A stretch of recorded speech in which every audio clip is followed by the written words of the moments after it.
In 1918, construction workers in Kentucky stumbled upon a metal box buried beneath a field. Inside were 17 leather-bound ledgers, each filled with careful, handwritten entries. These records documented the sale of 637 human bodies to medical schools across the United States. Between 1784 and 1821, every entry ended with the same unsettling phrase, "Coffin weighted appropriately." Family none the wiser. The most disturbing detail? Some entries were marked with small red crosses for 118 of them. Those weren't bodies taken from graves. They were living people, deliberately chosen by the Ashworth brothers to meet the growing demand for cadavers. Before we dive deeper into the story of the Ashworths and their operation at Death Valley Cemetery, take a moment to subscribe to our channel for more true historical stories that rarely make it into textbooks. Let us know in the comments which state you are listening from. We've heard from viewers across all 50 states who share our curiosity about the darker corners of American history. Now, let's return to the late 1700s and the Kentucky wilderness, where three brothers quietly turned a small cemetery into the heart of a deadly enterprise that spans 6 states. Hidden deep in the pine forests of eastern Kentucky is a small clearing called Death Valley. Despite its peaceful appearance in spring, the name wasn't chosen for its scenery. Between 1784 and 1821, this quiet patch of land became the center of one of the most unsettling criminal operations in early American history, an operation that took hundreds of lives and pulled in doctors, professors, and even public officials. This horrifying chapter might have remained buried forever if not for the accidental discovery of those ledgers in 1918. What they revealed was a calculated scheme of murder and deceit, led by 3 brothers, Ezekiel Ashworth, an undertaker, Macabre Ashworth, a gravedigger and coffin maker, and Zachariah Ashworth, the town's trusted preacher. What made this case so disturbing wasn't just the scale of the killings, it was the way the brothers took advantage of the community's trust. Families who came to bury their loved ones at Death Valley Cemetery had no idea the coffins being lowered into the ground were filled with rocks and sand. The actual bodies were preserved, packed, and shipped to medical schools on the East Coast, schools desperate for cadavers and willing to pay well, no questions asked. At first, the brothers limited themselves to grave robbing, but as demand from medical colleges increased, they began selecting living victims, mostly travelers with no local ties, people no one would miss. The final entries in the ledgers hinted at just how far the scheme had spread. The Ashworths weren't working alone. Doctors, university staff, and even officials in multiple states were in on it, profiting from the trade in human remains. This chilling enterprise only came to light when a widow named Elizabeth Caldwell questioned why her late husband's coffin seemed so unusually light. That one question set off a chain of events that finally revealed what had been happening at Death Valley Cemetery. The area later known as Ashworth Creek began in the early 1780s as a small collection of cabins tucked into the forest about 50 miles from the Virginia border. By 1784, around 40 families had settled there, most coming from Virginia and North Carolina after the Revolutionary War. It was an independent, tight-knit Baptist community cut off from larger towns and often completely isolated during harsh winters. That spring, the Ashworth brothers arrived. Ezekiel, the eldest, had worked as an undertaker in Philadelphia. Macabre, a skilled carpenter, quickly found work building coffins and graves. Zachariah, the youngest, was a trained preacher, a rare and welcome figure in a remote town like this. Within 6 months, they had purchased a 5-acre plot at the edge of town and established what they named Death Valley Cemetery. Zachariah told the townspeople it was a biblical reference, not something ominous. The land was perfect, high enough to avoid flooding, easy to dig, and, most importantly for the brothers, close to a rarely used trade route that connected to major roads heading east. The cemetery's layout was practical: a small white chapel for services, an undertaker's building where Ezekiel prepared the bodies, and Macabre's workshop for building coffins. The brothers lived in a 2-story house at the edge of the property, separated from the cemetery by a grove of pine trees. At first, the community welcomed them. Ezekiel's professionalism gave grieving families a sense of comfort. Macabre was quiet, but known for his finely crafted coffins. And Zachariah quickly earned the community's affection. His sermons brought people to tears, and he had a special way of comforting the bereaved. Even children followed him around town.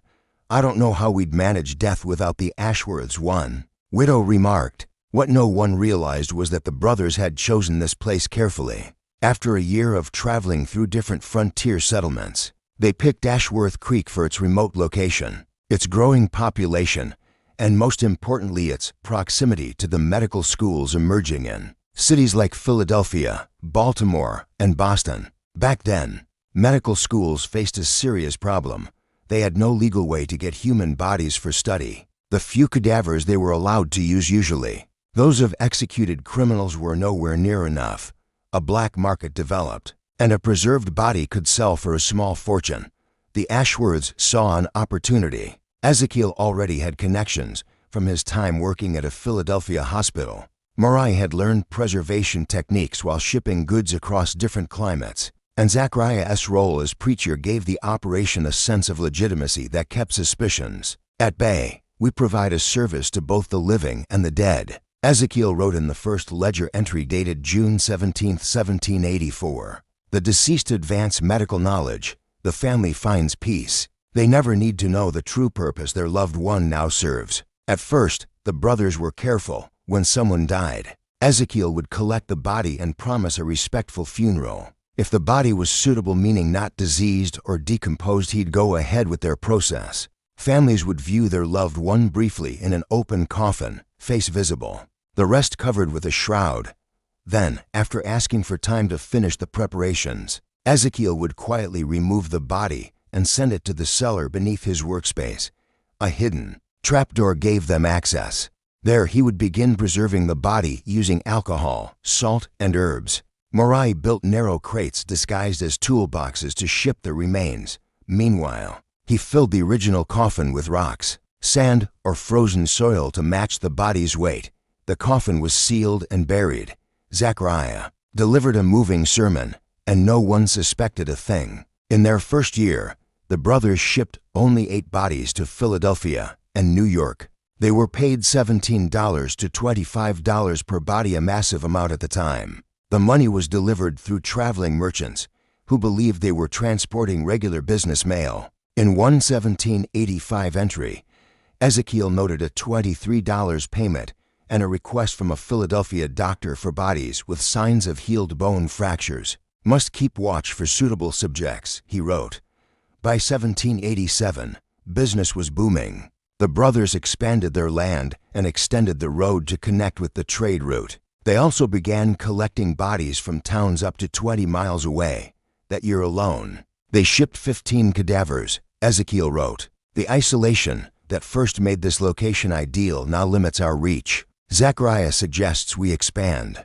Morai's new preservation method should keep specimens viable for 2 weeks. The cemetery, oddly enough, became a source of pride for the town. It was neat, peaceful, and well cared for. Zachariah held services twice a year to honor the dead. No one could have guessed what was really buried beneath their feet or what had already been taken away. Gatherings to clean up the cemetery grounds, plant flowers, and repair damage from storms became a regular part of life in Ashworth Creek. These community events often ended with a picnic among the gravestones, something that might seem unsettling to outsiders but felt perfectly normal to the frontier settlers who had a practical view of death. No one thought twice when the Ashworth brothers occasionally disappeared for several days, saying they were visiting suppliers or family in Virginia. In reality, they were delivering bodies to buyers or meeting new clients. As their operation expanded, the brothers developed a coded system for communicating with medical schools. They exchanged letters through a network of post writers, using agricultural language to describe the condition of the bodies. Fresh corpses were called green harvests, while preserved ones were cured crops. Specific features were described using lumber terms. Knots meant tumors or abnormalities, while straight grain referred to standard anatomy suited for teaching basic structure. By 1790, business was booming. The brothers were among the wealthiest residents of Ashworth Creek, though they kept a modest profile to avoid raising suspicions. They used their earnings to buy land throughout eastern Kentucky, quietly becoming major property owners. The extra income also helped them upgrade their facilities. They built a larger cellar with better ventilation and a secret rear exit, making it easier to move bodies to waiting wagons without being seen. Still, the community admired them. No one imagined the dark reality hidden just beneath their feet during funerals and Sunday services. The Ashworths had created a near-perfect facade, positioning themselves as essential figures in the community trusted with its most sensitive moments. Everything changed on October 17, 1791. That morning, the brothers received a letter that would take their operation to a darker place. It came from Dr. William Hammond at Jefferson Medical College in Philadelphia, delivered by a passing merchant. Written in code, the letter said, "Our need for fresh specimens has become urgent. Current laws have tightened, limiting traditional sources. We're prepared to pay $40 per suitable subject, with bonuses for unique cases." Ezekiel recorded his reaction in his ledger that night. $40 per subject changes everything. At that rate, we no longer need to wait for natural deaths. Travelers pass through every week. Solitary men. Unconnected.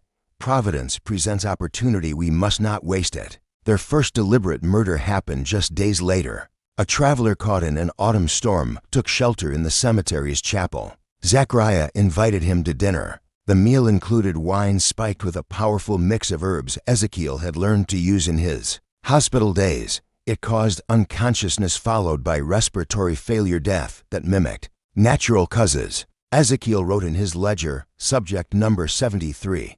Male, about 30, strong build, notable surgical scar, no ID, administered compound during dinner, effect quick and seemingly painless. Preservation started within the hour. Should command premium price from Dr. Hammond, who requested surgical subjects.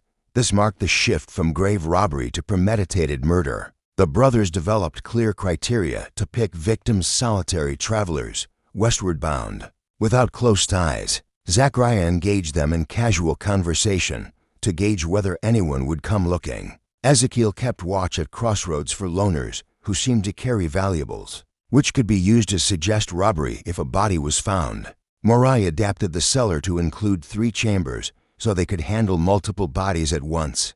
During busy travel seasons, they also improved their poison. It broke down quickly in the body, leaving no trace if anyone examined the remains. They burned personal papers and traded valuables far from town to avoid suspicion. By 1795, the ledgers show a dramatic rise. That year alone, they shipped 28 bodies to medical schools, 19 of which were murder victims.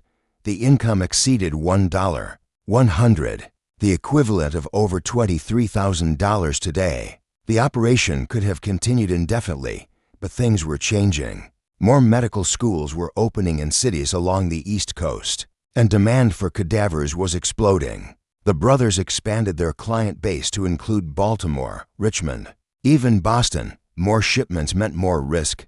They adapted by developing better preservation methods and hiding bodies in wagons with false bottoms. They also paid stagecoach drivers and merchants to transport medical supplies without asking questions. Most concerning, the Ashworths began working directly with doctors who knew exactly what they were buying. Some of these professionals were desperate enough for cadavers that they offered protection in return.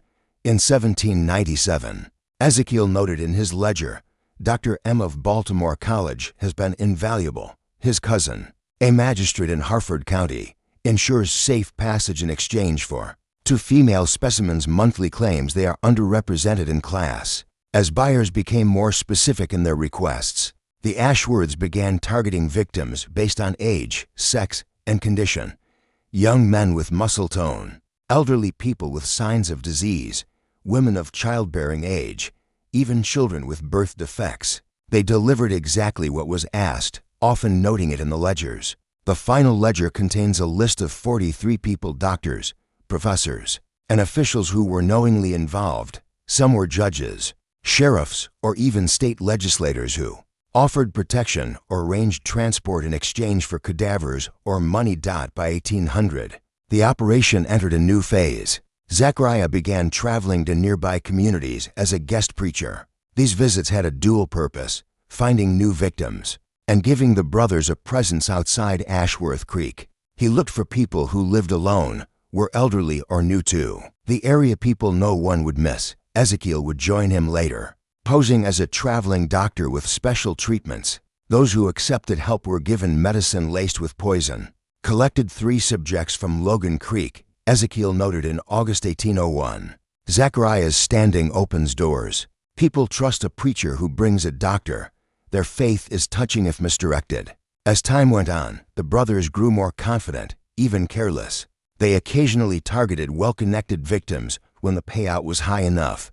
In those cases, they staged accidents or illnesses, falls from horses, sudden fevers, drownings. Between 1800 and 1810, they shipped to 117 bodies, most of them murder victims. Their process had become systematic. Zachariah selected victims. Ezekiel carried out the killings. Morai handled preparation and transport. Meanwhile, the community's respect for the Ashworths only grew. Zachariah's sermons on death and salvation drew crowds from miles away. Ezekiel advised other towns on how to build cemeteries. Morai trained to young men in coffin making without ever revealing what he was really doing. In 1804, Zachariah wrote a rare personal reflection in the ledger, 20 years in this town, and they turn to us for guidance in death. If only they knew we've become Kentucky's most practiced shepherds of souls. There were moments of danger. In 1805, a merchant noticed a foul smell coming from a crate he was transporting. When he mentioned it, Morai invited him to dinner. The merchant disappeared, listed later as subject number to 83. In 1807, a new doctor arrived in Ashworth Creek. Thomas Bennett, trained in Philadelphia, quickly noticed the high number of deaths among travelers. He started asking questions. 3 months later, he died suddenly of brain fever. Zachariah held the funeral. This time, the body was actually buried. An unusual move. Despite these close calls, the brothers grew more ambitious. By 1810, they had middlemen in cities like Lexington and Louisville who helped connect them with buyers. But this also meant more people knew parts of the secret, increasing the risk. They became more organized. The ledgers from this time show bodies categorized by type and value. Some commanded over $100, an enormous amount. Professors even began placing custom orders. Tuberculosis example. Young woman of childbearing age, infant with spinal deformity. The War of 1812 disrupted supply chains, but the brothers adapted. They stored bodies longer and used improved methods. Military doctors now joined their client list, rushed into service with little training. They needed cadavers to practice on. By 1815, the Ashworths had quietly become rich.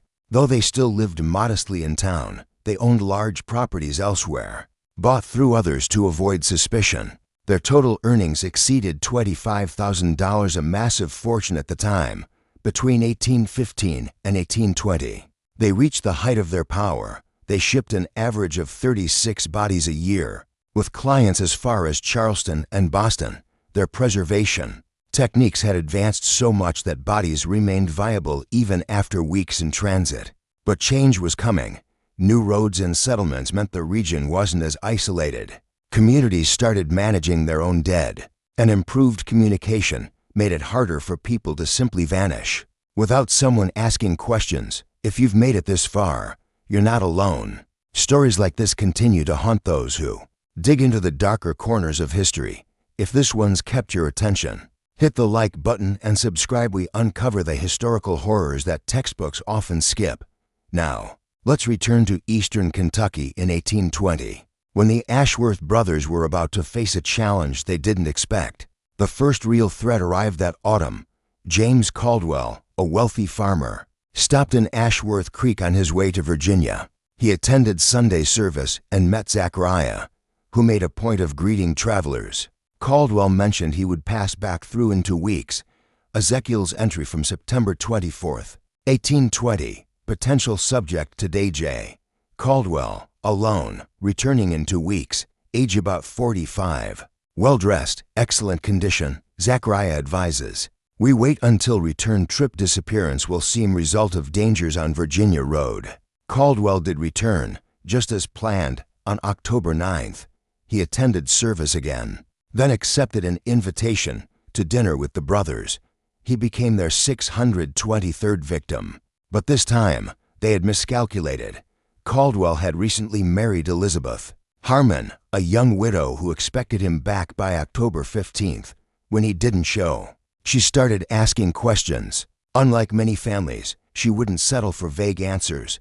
Caldwell's wife, Elizabeth, was determined and methodical. She carefully retraced the route her husband had planned, sending letters to postmasters in every town he was expected to pass through. By early November, she received confirmation.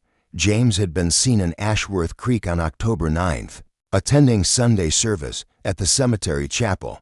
On November 20th, Elizabeth arrived in Ashworth Creek herself. She introduced herself to Zachariah and asked about her husband. The preacher expressed sympathy, confirming that James had indeed joined them for a service and shared a meal. Before leaving eastward around dusk, "I remember your husband well," Zachariah told her. A good Christian man, spoke warmly of his new wife. "We were concerned about him traveling so late, but he seemed eager to cover ground before nightfall." Elizabeth might have accepted this story if not for the way Marai reacted. When she introduced herself, usually reserved, the middle brother visibly paled at her mention of James Caldwell. That moment of discomfort planted a seed of doubt.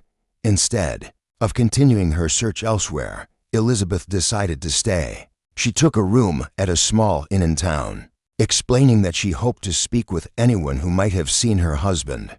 Over the next few days, she became a familiar face, asking quiet, thoughtful questions and jotting notes into a small journal.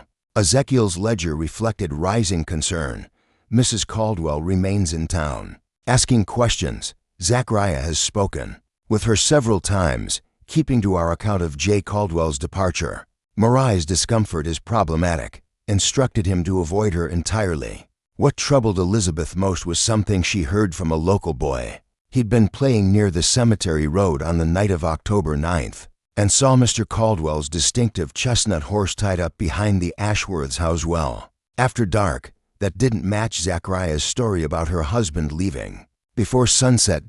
When she brought this up, Zachariah calmly explained that James had started his journey, but returned briefly after realizing he had forgotten his gloves. It was a plausible detail unless you knew James. Elizabeth did. He was meticulous, especially about his travel gear. His gloves were custom-made and kept secured in his saddlebag. On November 28th, she went to the local magistrate, Jacob Turner. She expressed her suspicions and asked for an investigation. At first, Turner was hesitant. The Ashworths were well respected, and Elizabeth's case sounded more like the concerns of a grieving wife than solid evidence, but her persistence and the careful way she had documented her findings eventually convinced him to take a closer look. Turner visited the Ashworth home the next day under the pretense of discussing an expansion to the cemetery. During their conversation, he casually brought up Elizabeth's visit and her concerns. The brothers stayed calm, but Ezekiel's ledger shows their private reaction. Magistrate Turner's visit signals danger, must expedite current shipment, and halt acquisition of new subjects. Zachariah suggests a controlled fire in the storage cellar if matters worsen. Things might have ended there had Elizabeth not made a bold move. She told Turner that if her husband had died on the road, he would have wanted to be buried in the family plot. She requested a letter from Turner authorizing communities along the route to exhume any unidentified body for return to Lexington. That gave her a valid reason to ask about recent burials and sparked an idea. On December 3rd, she returned to Zachariah with a direct question. If her husband had died on the road and been buried by the Ashworths, how would that have been handled? Zachariah, ever smooth, replied without hesitation. They would have prepared the body with dignity, held a simple chapel service, and buried him in the travelers' section of the cemetery with a marked grave. Your husband would have received full respect in our care. Mrs. Caldwell, Elizabeth, thanked him and left, but the next morning, she returned with Magistrate Turner and made a request that struck at the heart of the brothers. "Secret, I had a troubling dream," she said. My husband was calling to me from this place. For my peace of mind, I'd like to have the recent traveler graves open just to be sure he's not buried here. Misidentified or without my knowledge, now the brothers were in serious trouble. For community members whose bodies were shipped east, they had used fake burials coffins filled with rocks and soil.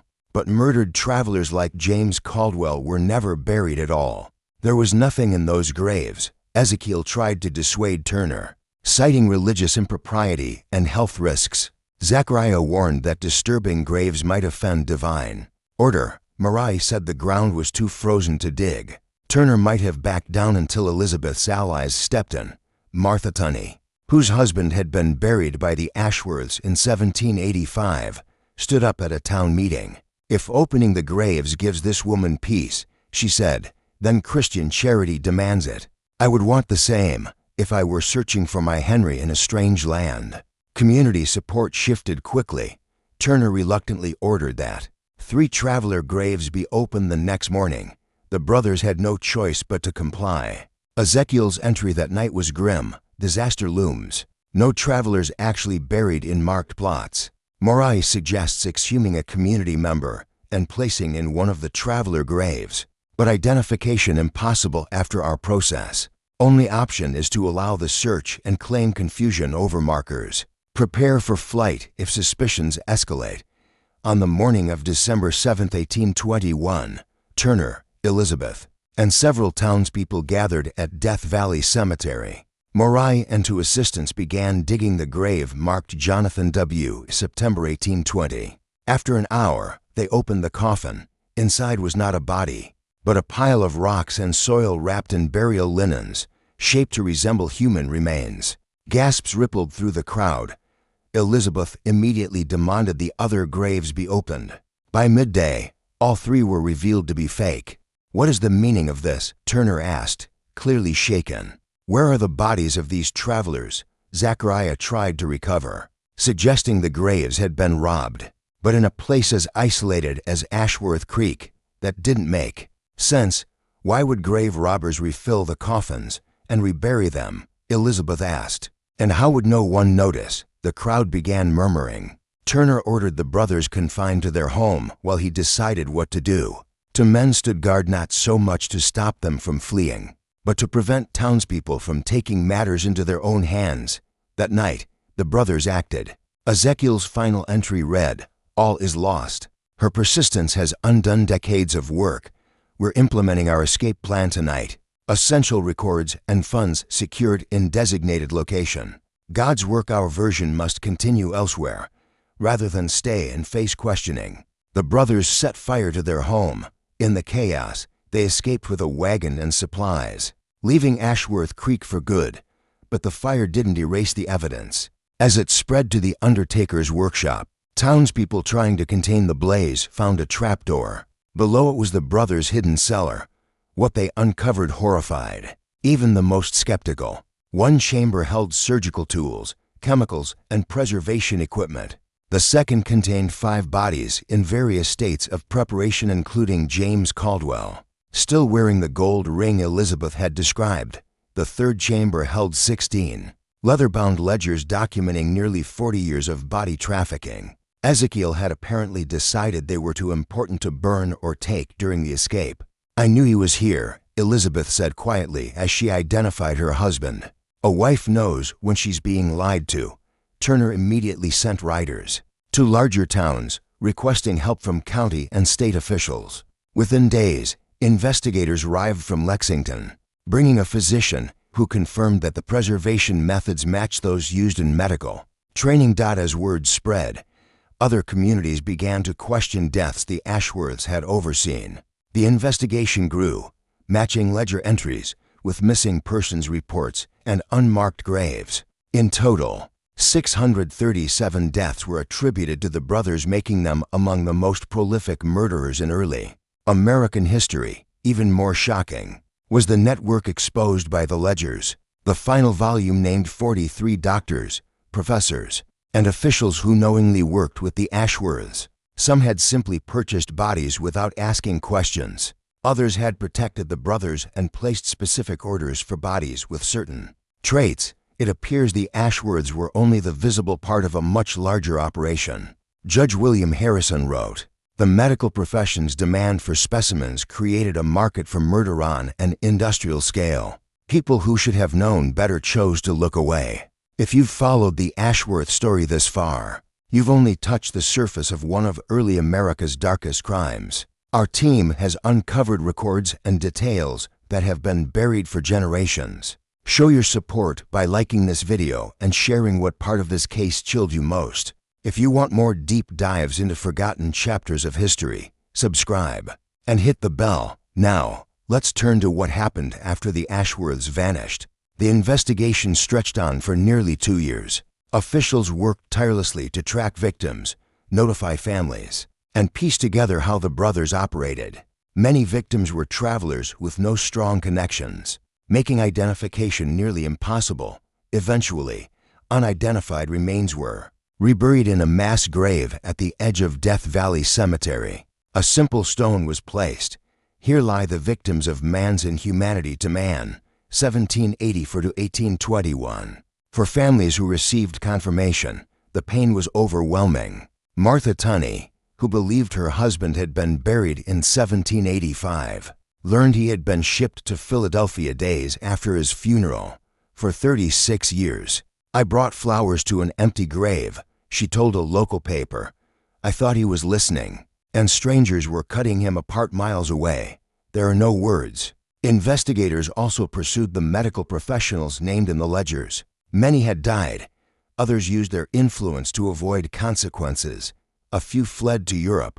In the end, only 11 faced formal charges, and just 4 were convicted with sentences far lighter than expected. Dr. William Hammond, whose letter sparked the Ashworths' first murder, was never punished. By the time authorities reached Baltimore in 1823, he had already sailed for England.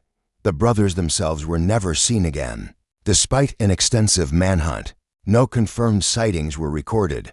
Rumors emerged: 3 brothers in Missouri, running a small church, an undertaker in Pennsylvania using unusual techniques, a preacher in Tennessee calling himself Thomas Blackwood.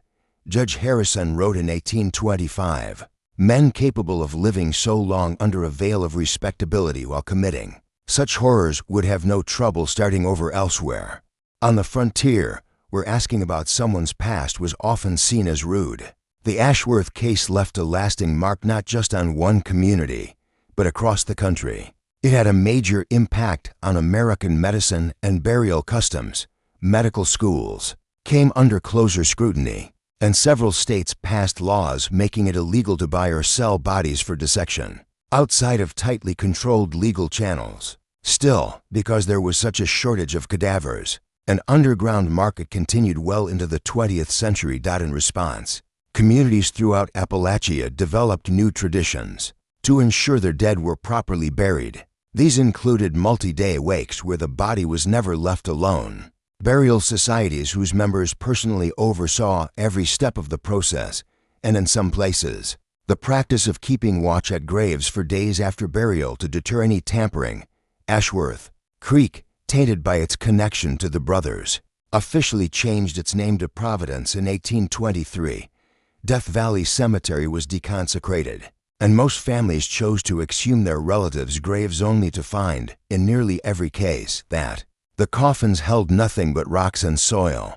Eventually, the cemetery was abandoned and reclaimed by the forest, with only the mass grave marker left standing. But the deepest wound may have been psychological. For years, townspeople had trusted the Ashworths. They had cried at funerals, led by Zachariah, thanked Ezekiel for preparing their loved ones for burial, and admired Morai's craftsmanship. Now they questioned whether they could trust their own judgment at all. "We invited wolves into our fold and called them shepherds," wrote longtime resident Rebecca Lansing in a letter to her sister. "We handed them our dead and never questioned how they prospered from such somber work. What does it say about us that men like that were our most respected citizens?" For almost 40 years, as the 19th century moved on, public memory of the Ashworth case began to fade. Occasionally, newspapers would mention the Kentucky body merchants on the anniversary of the discovery, but the full details were considered too disturbing for Victorian audiences.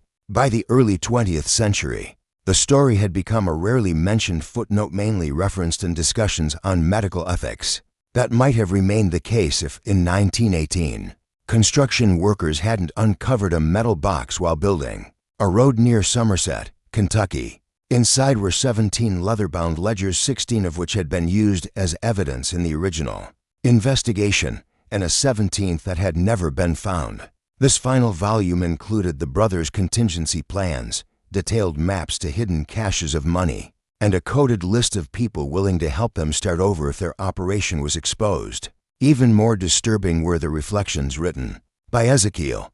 Rather than showing any remorse, he expressed pride in what they had done. In a July 1821 entry, just months before they were discovered, he wrote, "We have advanced medical knowledge more than any physician of our time.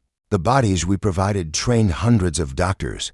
If each one saves just a few lives thanks to better understanding, our work has saved more lives than we've taken. If history judges us, let it consider that balance." The discovery of these additional records reignited interest in the case. The ledgers were sent to the Kentucky Historical Society, where researchers began a thorough review using modern tools that hadn't been available in the 1800s. What they found added a new layer to the already disturbing story. The Ashworth network was larger than anyone had realized. The ledgers showed connections with European anatomists and shipments to medical schools in Edinburgh and Paris, sent through sea captains who didn't ask questions. The operation's finances were also staggering. Adjusted for inflation, the brothers had made what would amount to over $4 million today, most of which was never recovered. The coded maps in the 17th ledger might point to where some of that money is still hidden, but researchers have yet to fully decode them. Even more troubling was the suggestion that the Ashworths had inspired others. The ledgers contained correspondence with at least 7 individuals or groups who had set up similar operations in other remote communities. Ezekiel had even written in 1818, "Our methods have created an industry that will outlive us. I've shared our techniques with those who understand the need for discretion." That chilling line suggested their model for acquiring cadavers through murder may have influenced medical supply practices across the eastern U.S. for decades. Historians now believe that the consistency seen in preserved anatomical specimens from that era might be a sign of a shared method, one that started with the Ashworths. The final pages of the 17th ledger outlined how the brothers planned to escape. It listed new identities, contacts who would vouch for them, properties bought under fake names, and how to integrate into new communities without raising suspicion. "We will begin again. Wiser from experience," Ezekiel wrote. Zechariah recommends we now work separately, keeping in touch only through couriers. One man draws no attention where 3 might. Despite attempts to trace them using these records, their trail vanishes at the Mississippi River. Records suggest that 3 men matching their description boarded a riverboat bound for St. Louis in early 1822, but nothing was ever confirmed. As for Elizabeth Caldwell, the woman whose persistence brought all of this to light, she remained in Kentucky after the investigation. She used part of her late husband's estate to open a small school in Lexington, which later grew into one of the state's more respected academies. She never remarried. Instead, she devoted her life to improving education and pushing for better oversight in medical training. In 1860, nearly 40 years after the Ashworth case, she gave a rare interview to the Louisville Courier. When asked if she felt proud of what she had uncovered, she said, "No, I feel sorrow. My James and hundreds of others were sacrificed in the name of medical progress. If there's any comfort, it's that their deaths led to changes that may have saved others." The Ashworths revealed an ugly truth that some lives were valued less, especially those without status or family. I hope we've learned something from that, but I'm not sure we have. The story of the Ashworth brothers stands as a stark reminder of how trust and respectability can hide terrible crimes. For nearly 40 years, they were seen as upstanding members of their community. They used the isolation of frontier life and the silence it encouraged to carry out one of the largest murder-for-profit schemes in American history that it also reveals the ethical compromises that came with the growth of modern medicine. The need for cadavers was real, but the ways of obtaining them were often murky at best. And where there's demand, someone will find a way to meet it no matter the cost. Perhaps the most unsettling part is the idea that the brothers may have escaped justice altogether. The 17th ledger's references to trainees and imitators suggest their methods may have been passed down, spreading quietly across rural America. Their direct crimes ended in 1821, but their influence may have lasted much longer. So as you reflect on this story, ask yourself, how many other horrors from history are still buried in forgotten documents or long-abandoned cemeteries? How many respected figures were hiding something no one dared to ask about? Death Valley Cemetery's story reminds us that the worst parts of history don't always make it into textbooks. Sometimes they're just waiting for someone determined enough to dig them up. If you've made it this far, thank you for being part of a community that values truth even when it's unsettling. Subscribe to our channel for more well-researched stories about the darker corners of history that often go untold. Hit the bell so you never miss a new upload. And let us know in the comments what you think of the Ashworth case, or what other forgotten mysteries we should explore next, because sometimes the truth is more terrifying than fiction, especially when it's been hidden for centuries.